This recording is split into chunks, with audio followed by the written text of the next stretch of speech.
Well, hello. This is Darkish. Darkish.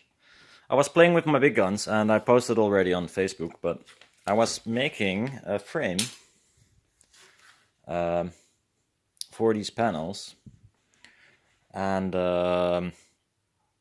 this was one try with wood to be able to screw the panel down, and at the same time as support. But the thing is that I hoped the fabric down below could follow this form. But this spacing is apparently too much, and also, and that's the biggest reason it's not going to work, even if I make the spacing this small, is that this stuff is it's stretch. Usually when you want to make a thin film or something follow this form, you stretch it in this direction. That's what Martin Logan does, for instance, in their curved panels, because Mylar is, of course, you cannot bend it or something. It doesn't stay like that. So the only way to force it is to stretch it in this direction and have spacers.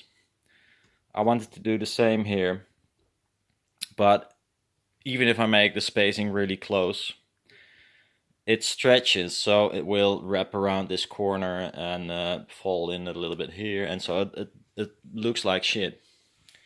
Other version I made, same principle,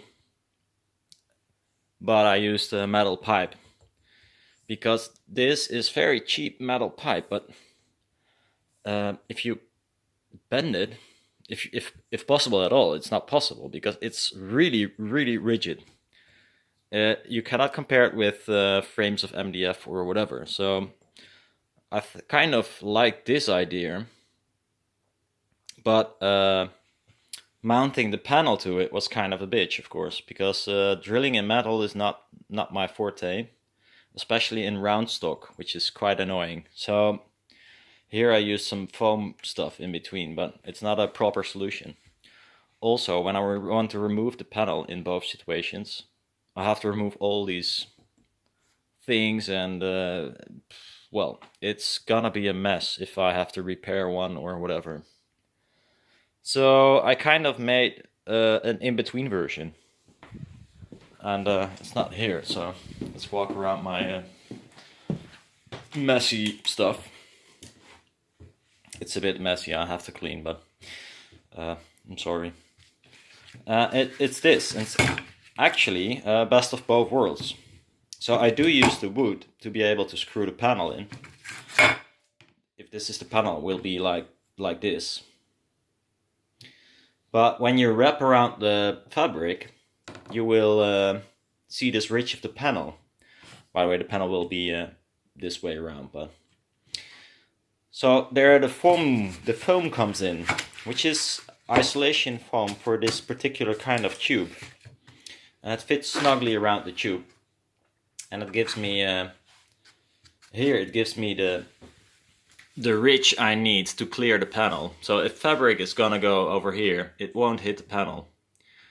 Another thing is it will follow this round curve quite nicely without any problem.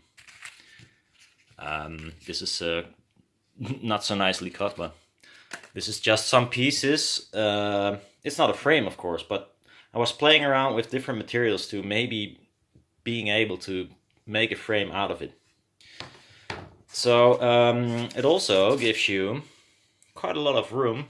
Here's going to be the panel, but here I got some 8mm left as well. Another thing is that in the previous design I had to remove a piece of wood here, so the panel could fall in, so the fabric won't touch it. But now, with the foam, I don't have to do it because this foam is thick enough already. So it gives me the whole width of this piece of wood, which is 22mm, plus, I think 8mm or something, or 7, I don't know. So almost 30mm of space to make the spacers to stop the panel from bending like this. So yeah, different components, nothing finished, but I'm really stoked because I was thinking about it for like 2 weeks already, And just CNC it from a piece of MDF was never an option, because I have to get all of my stuff by bike. And moving a piece of MDF 22 millimeters is quite not doable. It's like 50 kilos or something, and it's huge. Also, my CNC is not big enough, so for this particular thing I only need a tiny bit of labor. I buy this wood as is, and I only have to CNC or route this ridge. Then I'll glue in this pipe. So I just make the frame, then glue in the pipe, and you're done. And well, the bill of materials is, well, there are many materials, but they're all cheap.